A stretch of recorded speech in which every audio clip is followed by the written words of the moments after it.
साथियों, राजस्थान में भारतीय जनता पार्टी बहुत पूर्ण बहुमत की सरकार बनाने में सफल हुई। क्यों? इसकी आम जनता में तरह तरह की बातें हो रही हैं, चर्चाएं हो रही हैं कि भारतीय जनता पार्टी चुनाव जीती नहीं, भारतीय जनता पार्टी को कांग्रेस ने चुनाव जिताया। ऐसा क्यों लोग कह रहे हैं, इसकी जांच करते हैं, कुछ तथ्यों पर बात करते हैं। तो पहले बात करते हैं कि बसपा पार्टी वहां पर राजस्थान में 2 सीटें विधानसभा की जीती हैं। तो उन सीटों पर बसपा की क्या स्थिति है और कांग्रेस की क्या स्थिति है? क्या कांग्रेस और बसपा मिलकर चुनाव लड़े होते तो वोट बैंक का कितना वोट बैंक इनके पास होता और कितने वोटों से हार जीत होती? इसके बाद कांग्रेस ने चुनाव जिताया हराया, उस पर बात करते हैं। तो साथियों, बसपा पार्टी सादुलपुर से और बाडी से चुनाव जीती है। सादुलपुर से बसपा का उम्मीदवार थे मनोज कुमार। मनोज कुमार ने वहां पर कुल वोट पाए हैं 64,368। कितने वोट पाए? 64,368। जबकि वहां पर कांग्रेस दूसरे स्थान पर रही है और कांग्रेस से चुनाव लड़ रही थी लड़ने वाले कृष्णा पुनिया को वोट मिले हैं 61,794। इस तरह वहां पर दूसरे स्थान पर कांग्रेस रही है, तीसरे स्थान पर बीजेपी की सुमित्रा पुनिया, इनको वोट मिले हैं 59,429 वोट पाकर तीसरे स्थान पर है। बसपा प्रत्याशी 2,574 वोटों से जीत दर्ज की। अब सवाल आता है, अगर कांग्रेस और बसपा का वोट एक साथ जोड़ दिया जाए तो बसपा का वोट है 64,368, कांग्रेस का वोट है 61,794। दोनों का टोटल वोट होता है 1,26,162। इसमें बीजेपी का वोट अगर माइनस कर दें तो 59,429 माइनस कर दें तो बच गया 66,733। यानी बसपा और कांग्रेस अगर मिलकर चुनाव लड़ती तो कितने वोटों से जीत होती? 66,733 वोटों से, रिकॉर्ड मतों से प्रत्याशी जीतता। अब आते हैं दूसरी जो बॉडी से बसपा प्रत्याशी जीता है, वहां पर वोट कितना किसको मिलता है। बॉडी से बसपा का उम्मीदवार था जसवंत सिंह गुर्जर वोट पाते हैं 1,06,060। कितना वोट मिलता है? 1,06,060। और कांग्रेस के उम्मीदवार को वोट मिलता है कितना? कांग्रेस का उम्मीदवार था कौन? प्रशांत सिंह। और कांग्रेस के उम्मीदवार प्रशांत सिंह को वहां वोट मिलते हैं 11,601। जबकि बीजेपी के उम्मीदवार किरराज सिंह को वोट मिलते हैं 78,636। इस तरह बीजेपी वहां पर दूसरे स्थान पर होती है और वोट पाती है 78,636।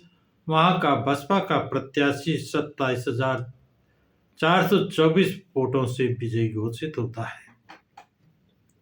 अब यहां पर भी बसपा और कांग्रेस का वोट अगर जोड़ लिया जाए तो 1,06,060 प्लस 11,601 दोनों का टोटल होता है 1,17,661। इसमें बीजेपी का वोट घटा दिया जाए तो 78,636 को माइनस करने पर बचता है, शेष बचते हैं 39,075। जब दोनों को जोड़ करके बीजेपी को माइनस किया जाता तो 39,075 वोटों से जीत, रिकॉर्ड मतों से जीत होती। लेकिन कांग्रेस ने ऐसा नहीं किया। कांग्रेस ने बसपा से समझौता नहीं किया। अच्छा, बसपा छोड़िए, अब कांग्रेस के जो एक इंडिया गठबंधन बनाया है जिसकी समाजवादी पार्टी प्रमुख दल था, और मध्य प्रदेश राजस्थान में वो चुनाव लड़ना चाहते थे, लेकिन किस तरह उनको रात 1 बजे तक इंतजार कराया गया और कांग्रेस ने एक भी सीट नहीं दी, बल्कि मध्य प्रदेश के पूर्व मुख्यमंत्री ने अखिलेश यादव के लिए जो टिप्पणी की है वो एक तरह से कहा जाए तो अपमानजनक प्रतीत होती है।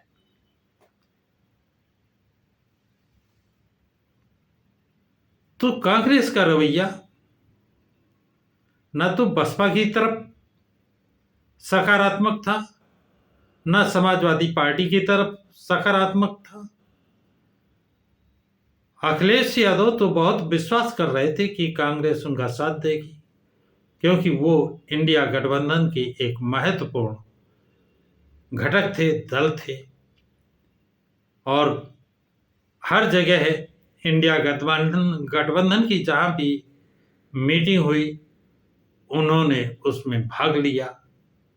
लेकिन क्या वजह थी कि कांग्रेस ने अखिलेश को भी महत्व नहीं दिया? तो जनता जो कह रही है कि कांग्रेस ने बीजेपी को चुनाव जिताया है, बीजेपी को चुनाव जिताने में कांग्रेस की अहम भूमिका है, ये एक बड़ा ही महत्वपूर्ण प्रश्न है। और ये संदेश राजस्थान, मध्य प्रदेश ही तक सीमित नहीं रहेगा, ये पूरे भारत में ये संदेश जाएगा कि कांग्रेस का रवैया क्या है, कांग्रेस चाहती क्या है। कांग्रेस केंद्र में जो चुनाव होने 2024 में जा रहे हैं उस समय इसका रुख पक्ष क्या होगा, ये कांग्रेस के ऊपर प्रश्न चिन्ह लगना शुरू हो गए हैं। अब देखिए आगे क्या होता है, ये देखते रहिए। इसी तरह अगर जिस तरह ये 2 सीटों की समीक्षा की गई, अन्य सभी सीटों पर इसकी समीक्षा की जाए तो पता चलता है यदि कांग्रेस अपने इंडिया गठबंधन से, समाजवादी पार्टी से या बसपा पार्टी से या दोनों से मिलकर चुनाव लड़ती तो निश्चित रूप से सरकार बनाती। लेकिन कांग्रेस ने ऐसा क्यों नहीं किया, क्यों चुप्पी साध ली?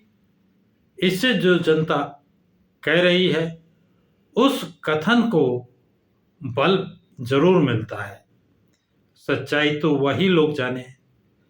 लेकिन कांग्रेस की चुप्पी, कांग्रेस की हठीबाता, कांग्रेस ने जो बसपा और समाजवादी पार्टी, बहुजन समाजवादी पार्टी को दरकिनार किया है, इंडिया गठबंधन को जो दरकिनार किया है, इसकी वजह तो कांग्रेस ही बता सकती है।